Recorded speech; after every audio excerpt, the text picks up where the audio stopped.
Last week, Alan finally asked a smart question, and it is this. If society is so great, then why is participation in society mandatory? Why isn't it voluntary? Why aren't, for example, why isn't being subject to laws of society a voluntary thing? Well, the simplest answer is for one thing that if laws were voluntary, I could, for example, simply choose not to be subject to the law which makes it a crime for me to steal money from a bank in Canada, which is contained in the Criminal Code of Canada, Section 343. I could go to a bank in Canada, steal $1 million, buy a Ferrari, and spend the rest of my days eating burritos with free money which I stole from the bank. And the government would be unable to arrest me for that crime. But there's a more complicated reason for why laws and participation in society are mandatory. Let's take as an analogy, you're living in, let's say, an apartment or house with a bunch of people, and you guys decide to buy a couch.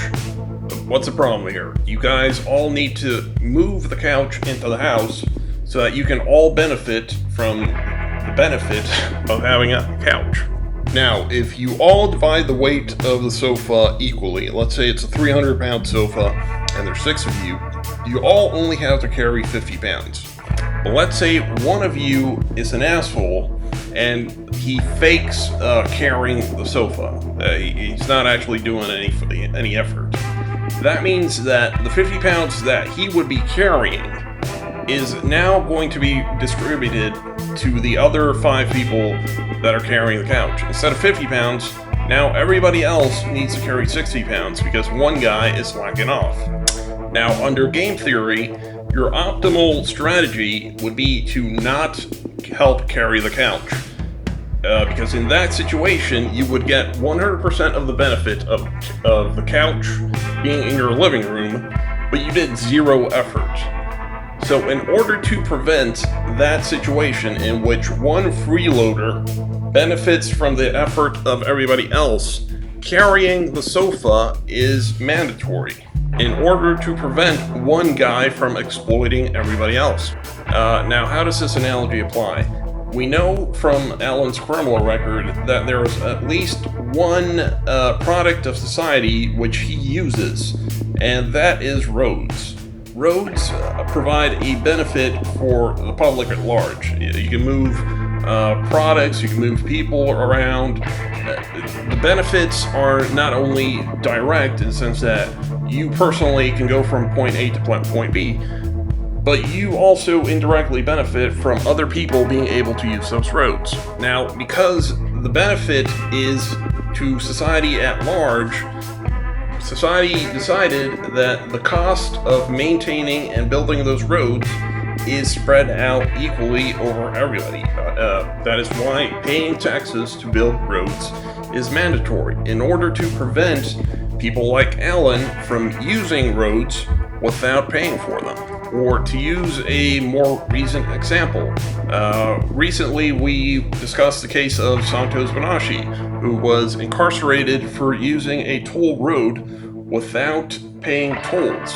Now, this is a perfect example of the freeloader problem in action. For Santos, it is beneficial for him to use the road but not pay for it. That is, at that point, he will be experiencing maximum profit.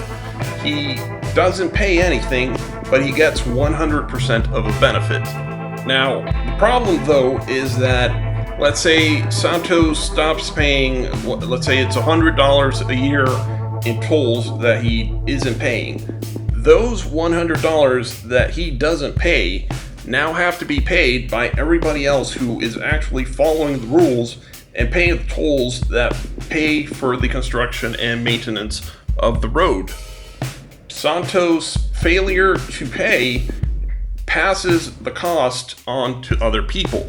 In order to prevent that from happening, society enacted laws that make it a crime for Santos to use the road without paying for it.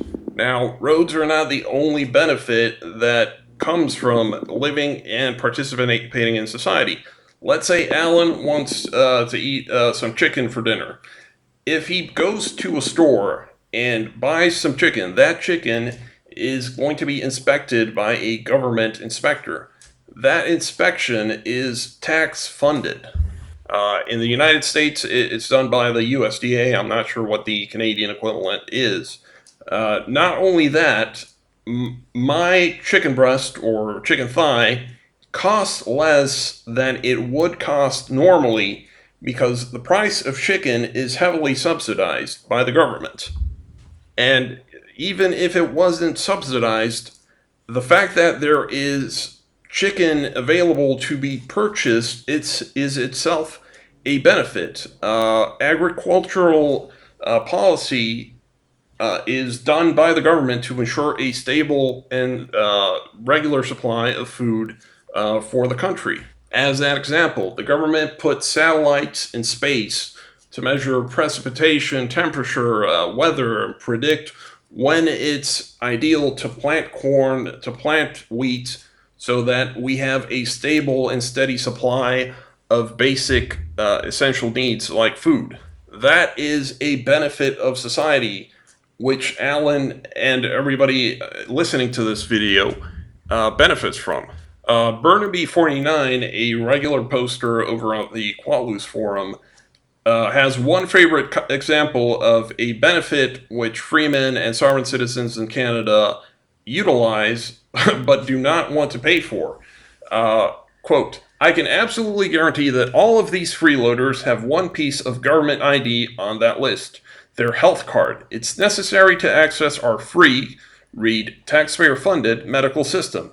I can't see Menard or any of the rest of them declining medical care out of a matter of principle. Keith Lawson, for one, evaded income tax because he said that he was an honorable man trying to follow an honorable principled position. However, his principles only extended to the cost side of the equation. They were apparently quite amenable to him accepting benefits.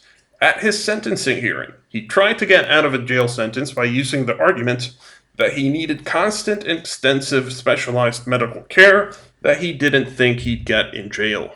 And of course, it's worth noting that Alan is not living in a tent in the middle of the forest in Canada.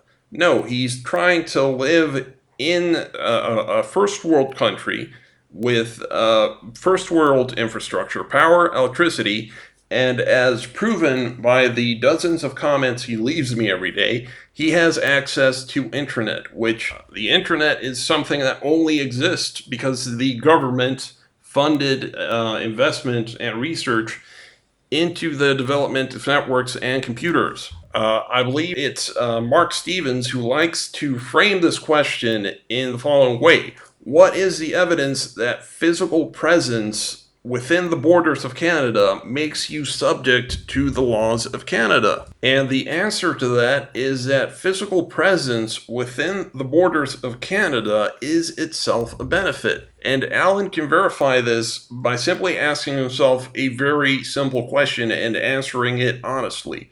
Would he rather be in Canada or would he rather be in Somalia?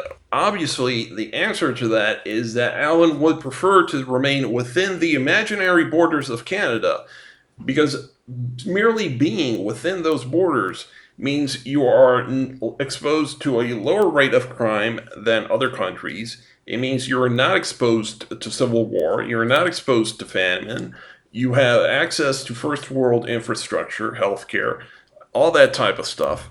And all those are benefits provided to you by society, by people dying and working in the past in order to create a stable nation. Merely by being physically present within the borders of Canada, you are deriving a benefit from Canadian society. That is what creates an obligation.